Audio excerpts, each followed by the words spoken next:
Let me give you two scenarios and tell me which one you'd pick. Person A spends 4 years in college, graduates at 22 with a degree in business or communications. Median starting salary, $59,384 or so. Oh, and $39,000 in student loan debt they'll be paying off for the next decade or so. Person B enters an apprenticeship program right out of high school, gets paid from day one, completes the program in 4 to 5 years, walks out at 22 or 23 as a licensed journeyman electrician, salary $62,350. Student debt, zero. Same age, similar years of training. One of them starts their adult life in the hole by nearly 40 grand. The other starts with a license, a skill set that can never be outsourced or automated away, and money in the bank. In 2026, for the first time in a long time, the math has flipped, and a lot of people still haven't gotten the memo. Today, we're doing the full comparison.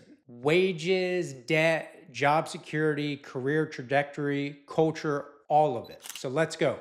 Real quick before we get into the data, my name is Nick Dogle. I'm the owner of North State Law in Raleigh, North Carolina. My firm represents licensed professionals throughout North Carolina, electricians, plumbers, HVAC technicians, general contractors who run into problems with their professional licensing entity. A complaint filed against their license, a disciplinary hearing, a board investigation, that's our lane. I make videos like this one because I work with tradespeople every day and I see firsthand how much is at stake when someone has invested years into earning a license. A journeyman's card, a contractor's license, that's not just a credential, that's a career, that's income, that's a business. So when the data shows that those licenses are worth more than ever, that's financially, professionally, in terms of job security, I want the people holding them and the people thinking about pursuing them to understand that, which is exactly what today's video is about. Before we get in the numbers, let's acknowledge the elephant in the room. For about 30 years, American culture decided that going into the trades was for people who couldn't hack it academically. The trades get treated as a fallback, a consolation prize, something to do if college wasn't in the cards. During the years and decades, high schools eliminated shop classes. Guidance counselors defaulted to college prep. Parents, with the best of intentions, told their kids that a degree was the ticket to stability. The message was everywhere. Go to college or fall behind. And an entire generation absorbed that message. The problem is, it was always a simplification. And in 2026, it's just flat out wrong. The stigma was never really about intelligence or capability. It was about optics. The trades don't have a fancy campus or a graduation ceremony that photographs well for Instagram. They have crawl spaces and early mornings and work that makes your hands rough. For a culture obsessed with a particular image of success, that was a harder sell. But here's the thing about optics. They don't pay your bills. Numbers do. And the numbers have turned. Let's talk about what people in the trades actually make in 2026. Because the assumption that trades workers earn less than degree holders is now, statistically speaking, flat out not accurate. 47% of skilled trades workers now earn more than the median college graduate, nearly half. And that number is moving in one direction. A journeyman electrician earns a median of $62,350 a year. That's the middle of the range. Plenty of journeymen in high demand markets are clearing $75,000, $85,000, or even more. Master electricians running their own shops, 6 figures easy. I've represented a number of people, they were in the sevens multiple. A licensed plumber with 5 years of experience in a metro area, similar story. HVAC technicians with refrigerant certifications and service routes, solid 60 to 80K range, with overtime potential on top of that. And here's what the wage numbers miss. Trades income is real take-home income. A lot of tradespeople in union positions receive total compensation packages. That's health insurance, pension contribution, paid training that are, according to the Bureau of Labor Statistics, roughly 60% higher in total value than their non-union counterparts in other industries.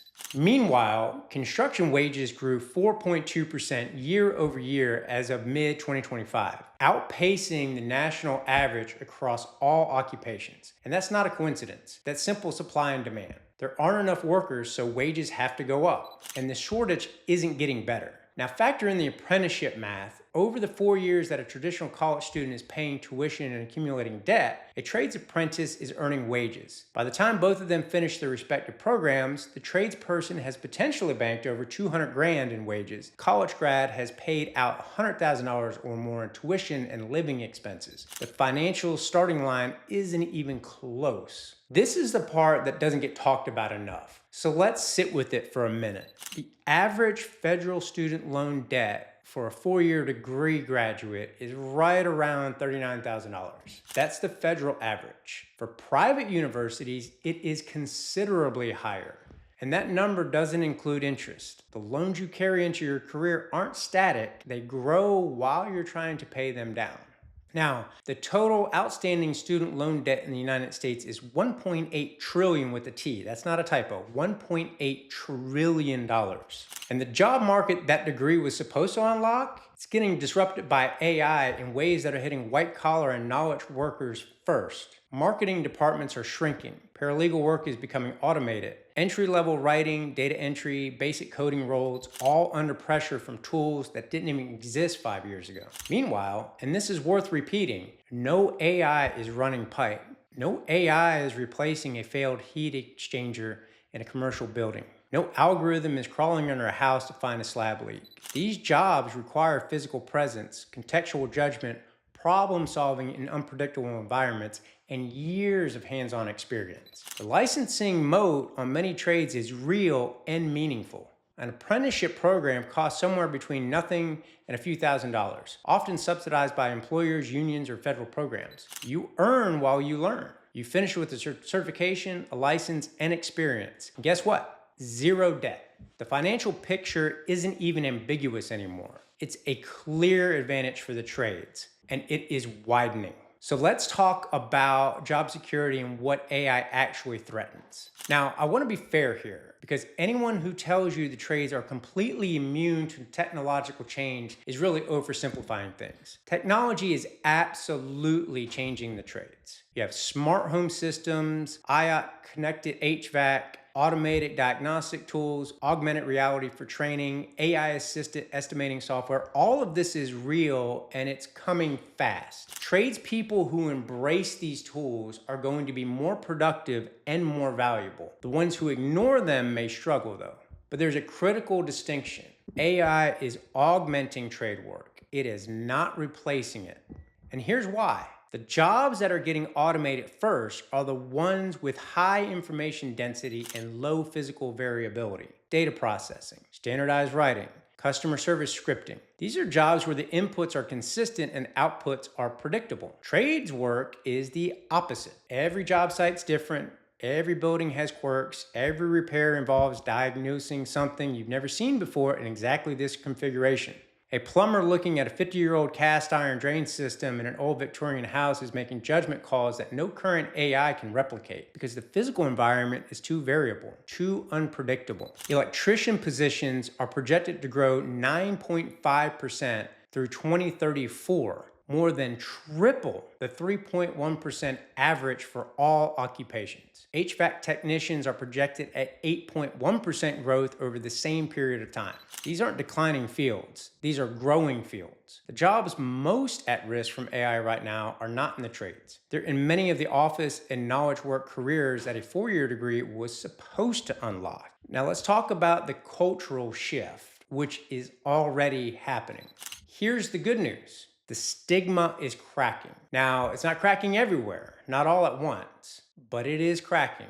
Social media is a big reason why. YouTube channels and TikTok accounts showing what a day in the life of an electrician, plumber, or HVAC tech actually looks like, the pay stubs, the van builds, the satisfaction of fixing something complex, have normalized trades careers in a way that guidance counselors and career fairs never could. Gen Z workers now make up 14.1% of the construction workforce, up from just 6.4% in 2019. That's more than double in less than a decade. Young people are noticing that the math works, and they're making different choices than their older siblings did. Enrollment in community colleges has risen 12% over the past 5 years, with trades-related majors among the fastest growing disciplines. Construction trades, engineering technology, and mechanical and repair technologies all significantly outpaced nearly every other major from 24 to 2025. Federal policy is pointing in the same direction. National Apprenticeship Week 2026, which just wrapped up this week, ran under the theme America at Work, making America skilled again through registered apprenticeship. The Department of Labor has set a goal of enrolling 1 million apprentices, and the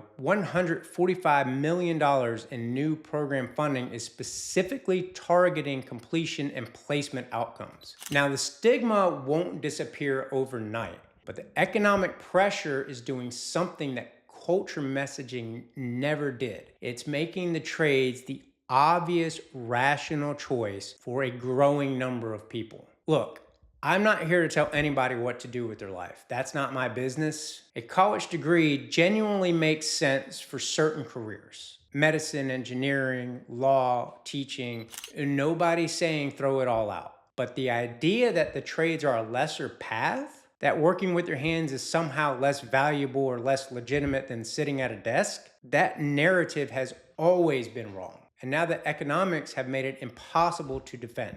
In 2026, a licensed electrician or plumber is earning more than the median college graduate, carrying zero student debt, working in a field that is growing, not contracting, doing work that cannot be shipped overseas or automated away. If you're in high school or you're advising someone who is, put the trades on the list, not as a backup either, as a genuine first choice. If you're already in the trades, own it. The market has turned in your favor in a way that probably won't reverse. And if you made it all the way through this video, you probably care enough about this topic to hit subscribe. We cover the trades, the business of construction, and the workforce every week. Drop a comment. What made you choose the trades? Or what's keeping you on the fence? So I'll see everybody next week. Keep building North Carolina. Thank you.